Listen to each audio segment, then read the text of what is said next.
가라지와 알곡. 마태복음 13장. 천국은 좋은 씨를 제밭에 뿌린 사람과 같으니 그 원수가 와서 곡식 가운데 가라지를 덧뿌리고 갔더니 결실할 때에 가라지도 보이거늘 우리가 가서 이것을 뽑기를 원하시나이까.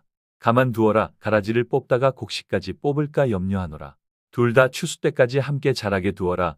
추수 때에 추수꾼들에게 가라지는 먼저 거두어 불사르게 단으로 묶고 곡식은 모아 내 곳간에 넣으라 하리라. 36절. 제자들이 나아와 가로되 밭의 가라지의 비유를 우리에게 설명하여 주소서. 대답하여 가라사대 좋은 씨를 뿌리는 이는 인자여 밭은 세상이요 좋은 씨는 천국의 아들들이요 가라지를 심은 원수는 마귀요 추수 때는 세상 끝이요 추수꾼들은 천사들이니 그런즉 가라지를 거두어 불에 사르는 것 같이 세상 끝에도 그러하리라. 가라지와 알곡 비유의 완전한 예언 성취는 세상 끝에 이루어지는 것이기에 이제는 그 때가 찼고 추수 때인 초막절이 시작되었습니다. 가라지와 알곡 예언이 하나님의 교회가 세워지고 모두 성취가 된 것인 줄 생각하는 사람들이 많은데 이는 온전한 진리를 못 보기 때문인 것입니다. 안상홍님께서 진리를 찾아 주시기 위해 1962년 안식교를 탈퇴하시고 1964년 하나님의 교회를 세우셨는데 이때 에큐메니컬 운동인 종교연합운동이 1962년에 시작하였고 두 번째 종교연합운동이 1964년에 이루어져 천주교, 기독교, 불교가 하나 되었으니 가라지와 알곡 예언이 성취된 것으로 알고 있지만 이는 외부적인 성취일 뿐 내부적인 성취가 이루어져야 완전한 성취가 되는 것이며 완전 성취는 마지막에 이루어지는 것입니다. 에큐메니컬 운동이 가라지와 알곡으로서 완전한 성취가 될 수 없는 이유에 대해 살펴보겠습니다.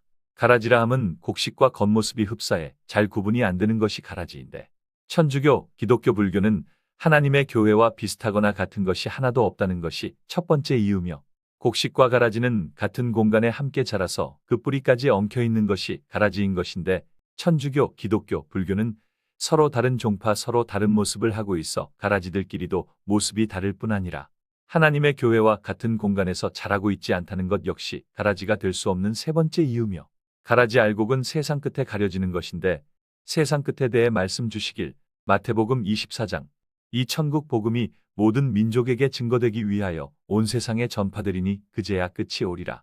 세상 끝이라 함은 이처럼 복음이 모든 민족에게 전파가 되고 나서인데 안상홍님 1964년 하나님의 교회를 세울 때는 국내조차 다 전파되지 못한 상태였으므로 가라지와 알곡이 가려지는 세상 끝이 될 수 없는 것이 네 번째 이유입니다. 그럼 실제 가라지 알곡의 완전한 성취인 내부적인 예언들을 살펴보겠습니다. 지나간 역사는 모두 그림자며 예언이 되는 것이기에 초림의 역사도 지난 역사가 아닌 다시 성취가 되고 이루어지는 것입니다. 예수님 올리시고 가라지가 뿌려지기 시작한 것은 그림자며 초림에 남은 사역 완성하기 위해 오신 안상홍님 37년 복음 마치시고 올리신 후 가라지가 등장하는 것이 실상이 되며 천국의 아들들과 악한 자의 아들들의 실상은 갈라디아서 4장에 아브라함의 두 아들인 이스마엘과 이삭을 통해서 정해지는 것이며 육체를 따라 난 약속 없는 자가 가라지이며 약속으로 말미암은 성령을 따라 난 자가 알곡의 실상이 되는 것입니다.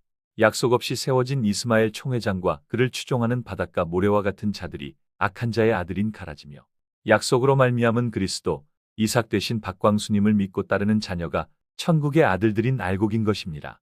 그래서 아브라함의 씨가 다 그 자녀가 아니라 오직 이삭으로부터 난 자라야 내 씨라 칭하리라 하신 말씀대로 세상 끝에는 반드시 그리스도가 오지 않고서는 알곡이 있을 수 없는 것입니다.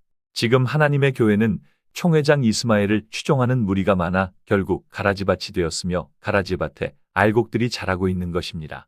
가라지가 알곡들을 그 뿌리까지 감싸고 있는 상태지만 세상 모든 민족에게 복음이 전파가 되어 이제 추수 때인 세상 끝이 되었기에 밭에 무르익은 알곡들만 수확하면 가라지를 뽑을 필요도 없이 가라지만 남게 되니 수확한 알곡과 남겨진 하나님의 교회 가라지가 구분이 되어 알곡은 하늘 곳간에 가라지는 자동으로 단으로 묶여져 불살라 지게 되는 것입니다.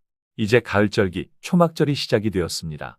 예언대로 추수꾼들을 통해서 알곡들인 여자의 남은 자손은 한 알도 땅에 떨어짐 없이 모두 하늘 곳간에 들여지게 될 것이며 가라지 역시 예언대로 하나도 빠짐없이 모두 단으로 묶여 불살라 지게 되는 것입니다. 가라지와 알곡 비유.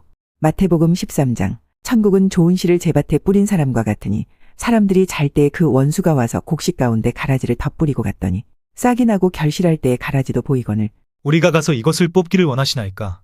가만두어라. 가라지를 뽑다가 곡식까지 뽑을까 염려하노라. 둘 다 추수 때까지 함께 자라게 두어라. 추수 때에 추수꾼들에게 가라지는 먼저 거두어 불사르게 단으로 묶고 곡식은 모아 내곡간에 넣으라 하리라. 가라지는 독보리의 일종으로 가짜밀이라 불리기도 하며 특징은 실제 이삭이 패기까지 식별이 어렵고 먹게 된다면 급한 설사와 심할 경우 죽게 될 수도 있습니다. 농부가 구별해서 뽑는다 하더라도 그 뿌리가 밀의 뿌리와 엉켜 있어서 밀 줄기까지 뽑히게 되므로 경험이 많은 농부는 추수 때까지 독보리를 놓아둔다고 합니다. 가라지는 위장의 귀재이지만 아무리 위장을 하고 있어도 이삭이 패기 때, 즉 이삭이 나오면 위장하고 있던 가라지는 드러나게 되는 게 자연의 이치입니다.